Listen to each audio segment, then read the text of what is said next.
I am writing this under an appreciable mental strain, since by tonight I shall be no more.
Penniless, and at the end of my supply of the drug which alone makes life endurable, I can bear the torture no longer, and shall cast myself from this garret window into the squalid street below.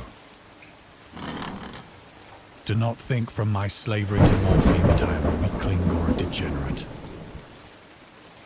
When you have read these hastily scrawled pages, you may guess, though never fully realize, why it is that I must have forgetfulness or death.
It was in one of the most open and least frequented parts of the broad Pacific that the packet of which I was supercargo fell a victim to the German sea raider.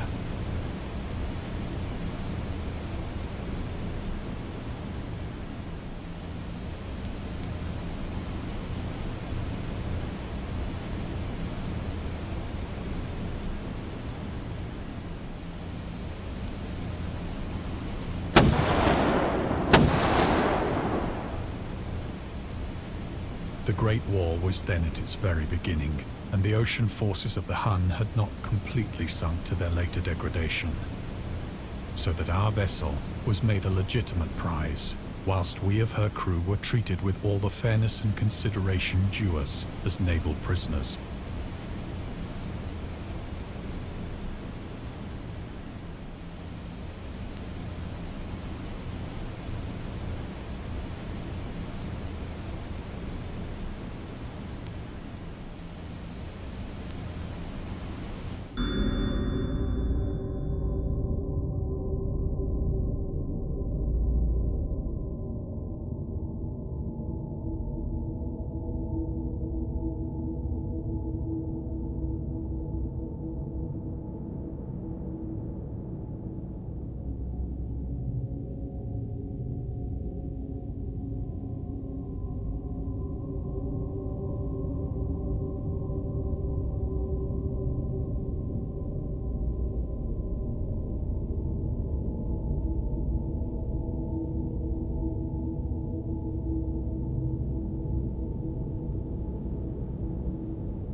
So liberal, indeed, was the discipline of our captors that 5 days after we were taken, I managed to escape alone in a small boat with water and provisions for a good length of time.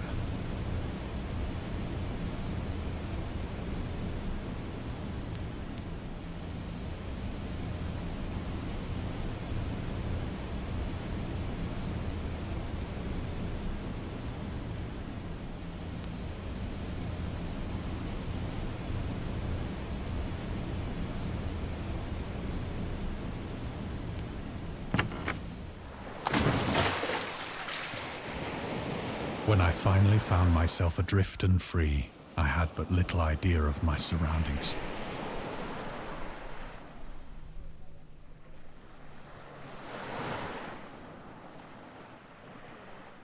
Never a competent navigator, I could only guess vaguely by the sun and stars that I was somewhat south of the equator. Of the longitude, I knew nothing, and no island or coastline was in sight.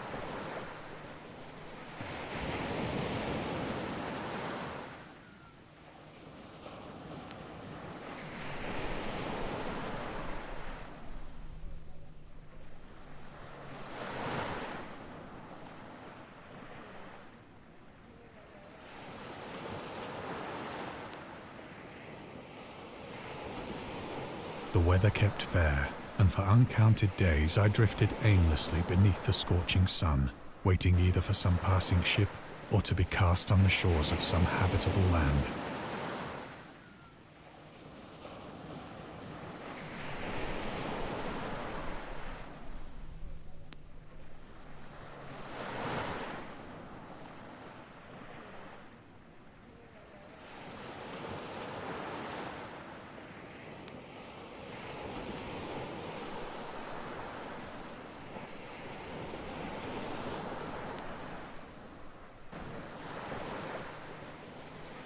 But neither ship nor land appeared, and I began to despair in my solitude upon the heaving vastness of unbroken blue.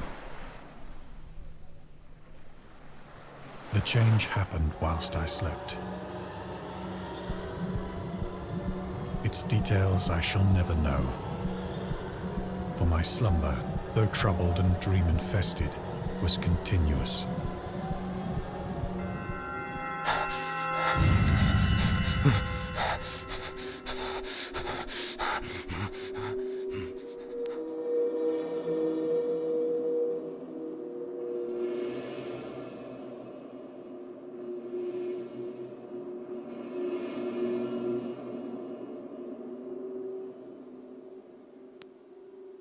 When at last I awoke, it was to discover myself half sucked into a slimy expanse of hellish black mire, which extended about me in monotonous undulations as far as I could see, and in which my boat lay grounded some distance away. Though one might well imagine that my first sensation would be of wonder at so prodigious and unexpected a transformation of scenery, I was in reality more horrified than astonished. For there was in the air and in the rotting soil a sinister quality which chilled me to the very core. The region was putrid with the carcasses of decaying fish and of other less describable things which I saw protruding from the nasty mud of the unending plain.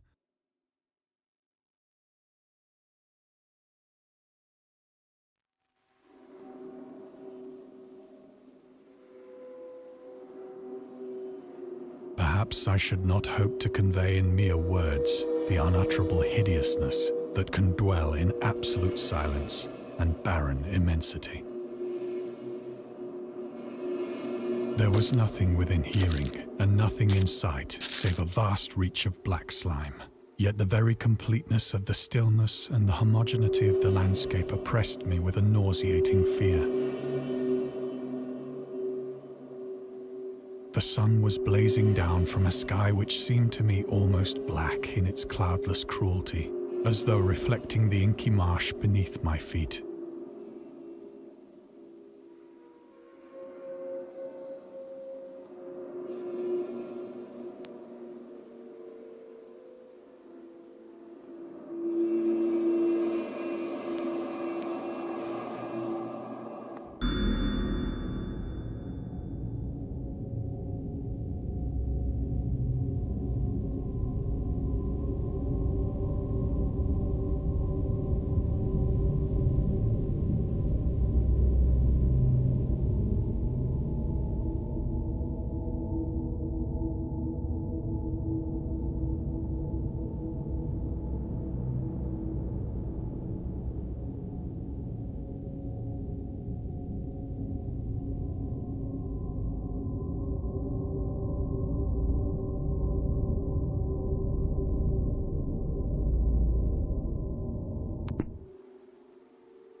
As I crawled into the stranded boat, I realized that only one theory could explain my position.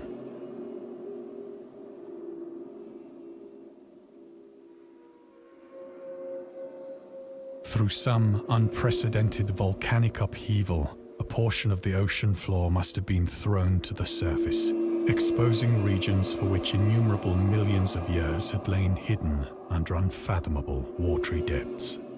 So great was the extent of the new land which had risen beneath me that I could not detect the faintest noise of the surging ocean, straining my ears as I might. Nor were there any seafowl to prey upon the dead things.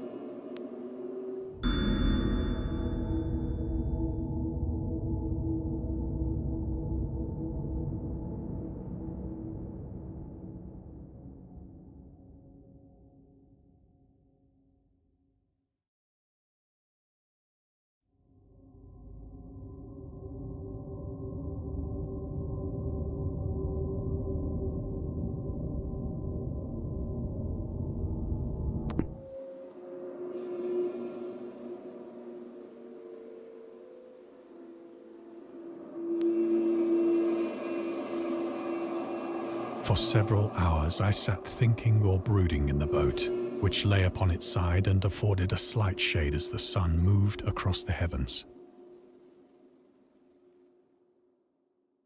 As the day progressed, the ground lost some of its stickiness and seemed likely to dry sufficiently for traveling purposes in a short time. That night I slept but little, and the next day I made for myself a pack containing food and water, preparatory to an overland journey in search of the vanished sea and possible rescue.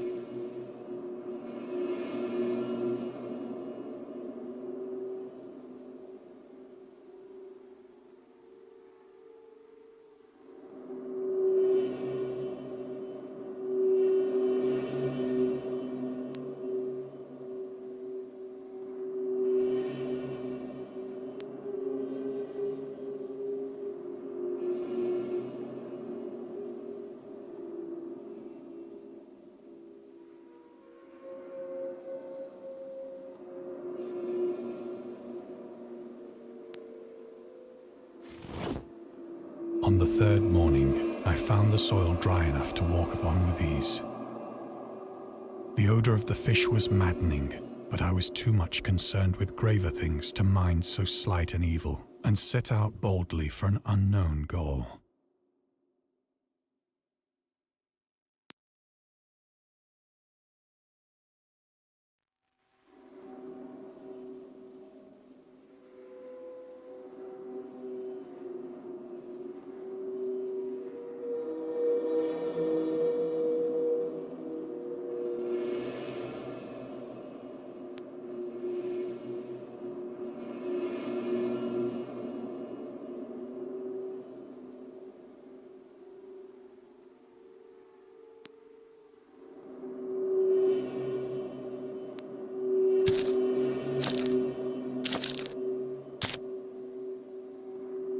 All day I forged steadily westward, guided by a faraway hummock which rose higher than any other elevation on the rolling desert.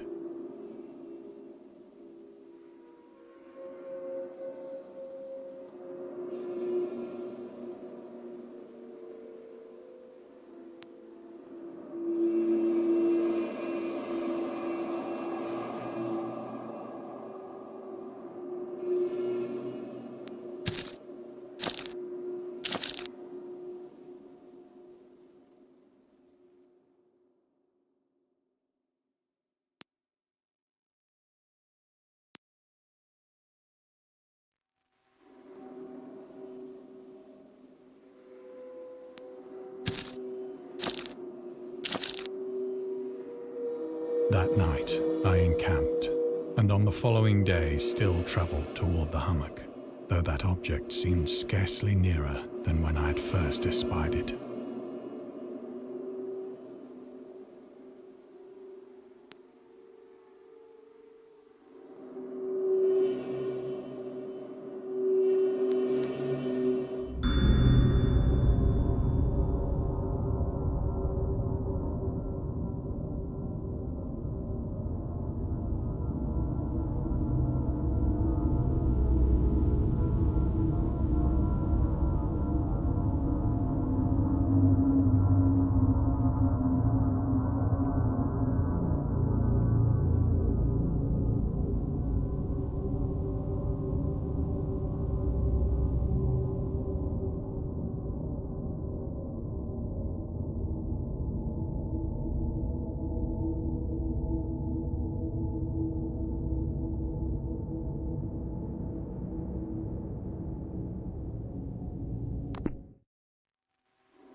by the fourth evening, I attained the base of the mound, which turned out to be much higher than it had appeared from a distance, an intervening valley setting it out in sharper relief from the general surface. Too weary to ascend, I slept in the shadow of the hill. I know not why my dreams were so wild that night, but ere the waning and fantastically gibbous moon had risen far above the eastern plain, I was awake in a cold perspiration, determined to sleep no more. Such visions as I had experienced were too much for me to endure again, and in the glow of the moon I saw how unwise I had been to travel by day. Without the glare of the parching sun, my journey would have cost me less energy. Indeed, I now felt quite able to perform the ascent which had deterred me at sunset. Picking up my pack, I started for the crest of the eminence.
I have said that the unbroken monotony of the rolling plain was a source of vague horror to me, but I think my horror was greater when I gained the summit of the mound and looked down the other side into an immeasurable pit or canyon, whose black recesses the moon had not yet soared high enough to illumine. I felt myself on the edge of the world, peering over the rim into a fathomless chaos of eternal night.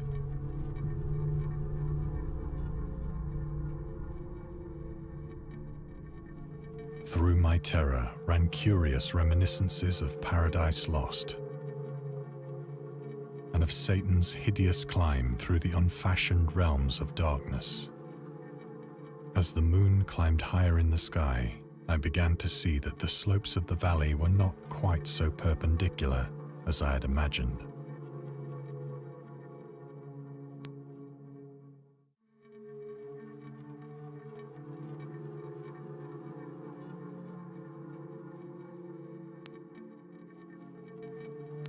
Ledges and outcroppings of rock afforded fairly easy footholds for a descent, whilst after a drop of only a few hundred feet, the declivity became very gradual.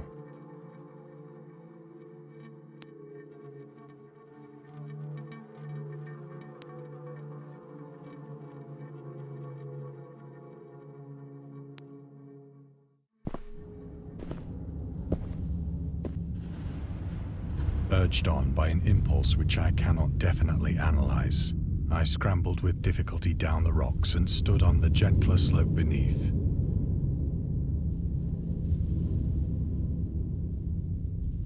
Gazing into the Stygian deeps, where no light had yet penetrated. All at once, my attention was captured by a vast and singular object on the opposite slope, which rose steeply about 100 yards ahead of me. An object that gleamed whitely in the newly bestowed rays of the ascending moon.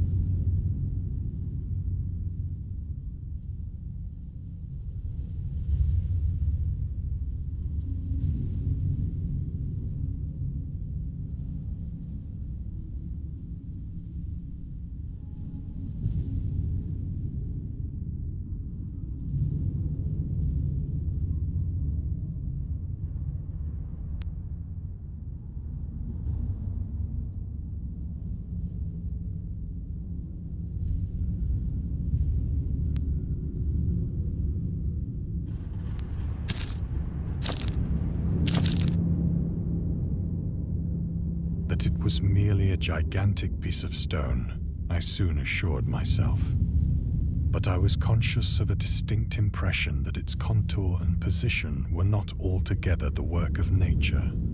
A closer scrutiny filled me with sensations I cannot express.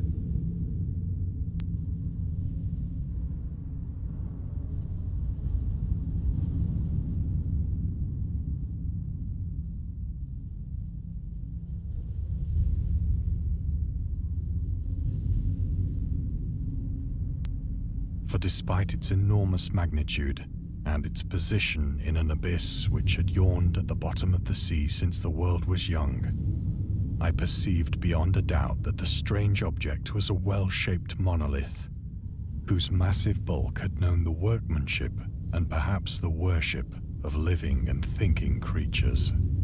Dazed and frightened, yet not without a certain thrill of the scientist's or archaeologist's delight, I examined my surroundings more closely.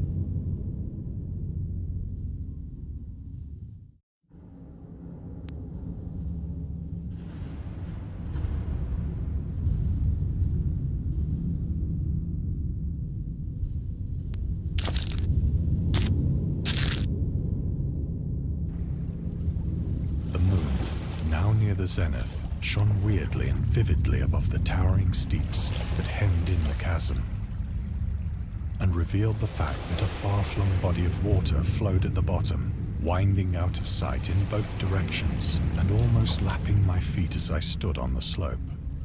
Across the chasm, the wavelets washed the base of the Cyclopean monolith, on whose surface I could now trace both inscriptions and crude sculptures.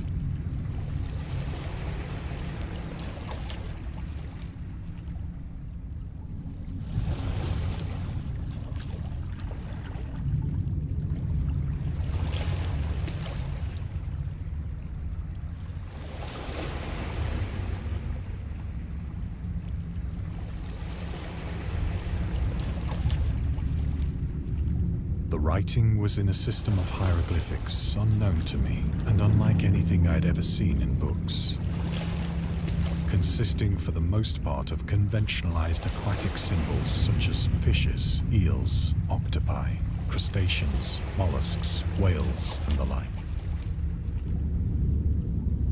Several characters obviously represented marine things which are unknown to the modern world,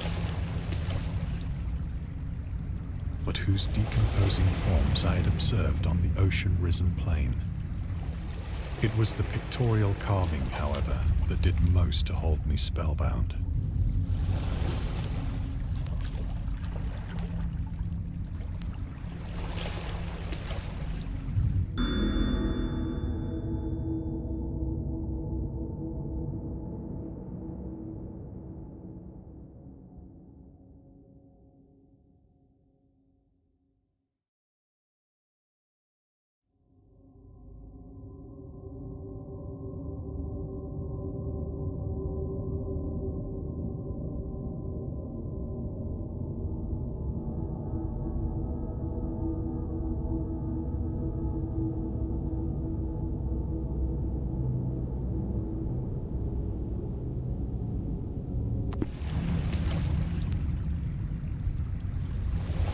Visible across the intervening water, on account of their enormous size, were an array of bas-reliefs whose subjects would have excited the envy of a doré.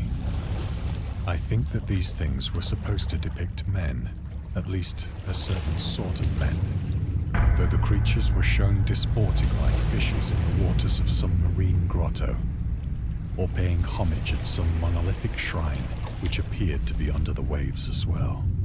Of their faces and forms I dare not speak in detail, for the mere remembrance makes me grow faint. Grotesque beyond the imagination of a Poe or a Bulwer, they were damnably human in general outline, despite webbed hands and feet, shockingly wide and flabby lips, glassy, bulging eyes, and other features less pleasant to recall. Curiously enough, they seem to have been chiseled badly out of proportion with their scenic background. for one of the creatures was shown in the act of killing a whale, represented as but little larger than himself. I remarked, as I say, their grotesqueness and strange size, but in a moment decided that they were merely the imaginary gods of some primitive fishing or seafaring tribe. Some tribe whose last descendant had perished eras before the first ancestor of the Piltdown or Neanderthal man was born.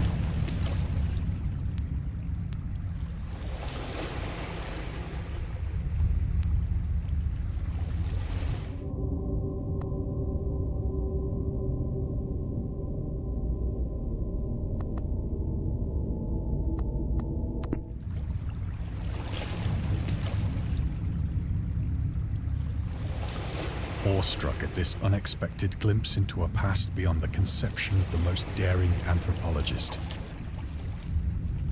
I stood musing whilst the moon cast queer reflections on the silent channel before me. Then, suddenly, I saw it.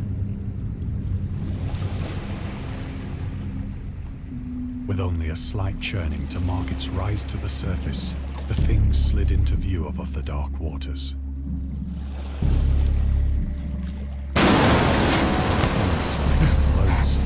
It darted like a stupendous monster of nightmares to the mark, about which it flung its gigantic scaly arms, while it bowed its hideous head and gave vent to certain measured sounds.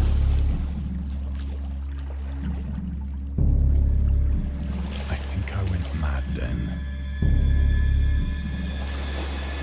Of my frantic ascent of the slope and cliff, and of my delirious journey back to the stranded boat, I remember little.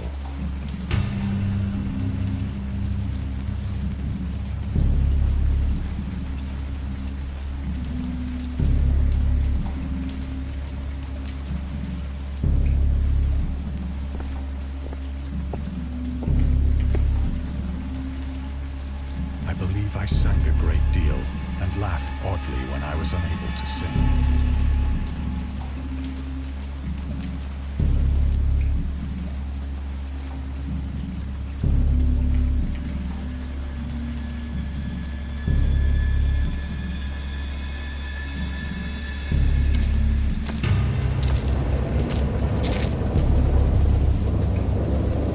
Indistinct recollections of a great storm sometime after I reached the boat. At any rate, I know that I heard pearls of thunder and other tones which nature utters only in her wildest moods.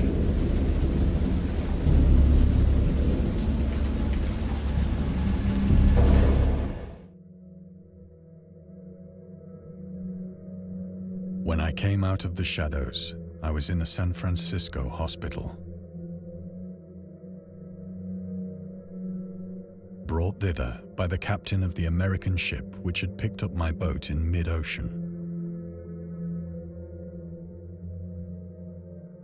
In my delirium, I had said much, but found that my words had been given scant attention.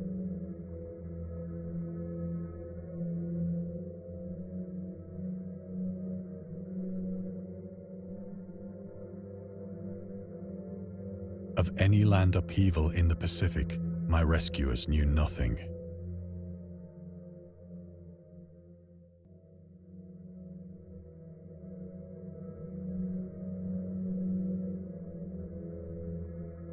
Nor did I deem it necessary to insist upon a thing which I knew they could not believe.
Once I sought out a celebrated ethnologist and amused him with peculiar questions regarding the ancient Philistine legend of Dagon, the fish god.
But soon perceiving that he was hopelessly conventional, I did not press my inquiries.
It is at night, especially when the moon is gibbous and waning, that I see the thing. I tried morphine, but the drug has given only transient surcease and has drawn me into its clutches as a hopeless slave. So now I am to end it all, having written a full account for the information or the contemptuous amusement of my fellow men.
Often, I ask myself if it could not all have been a pure phantasm, a mere freak of fever as I lay sun-stricken and raving in the open boat after my escape from the German man-of-war.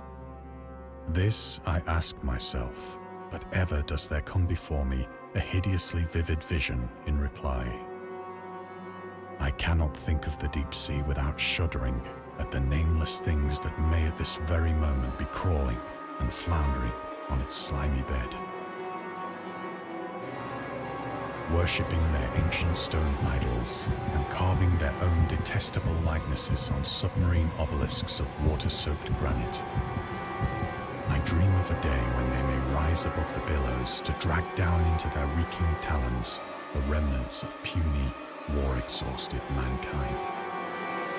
Of a day when the land shall sink and the dark ocean shall ascend amidst universal pandemonium.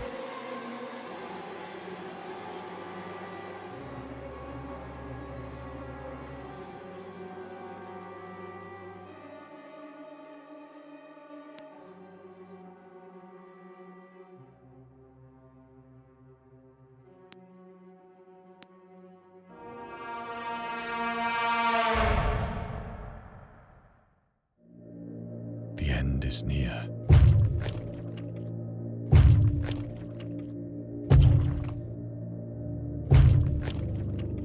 I hear a noise at the door, as of some immense slippery body lumbering against it.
God, that hand!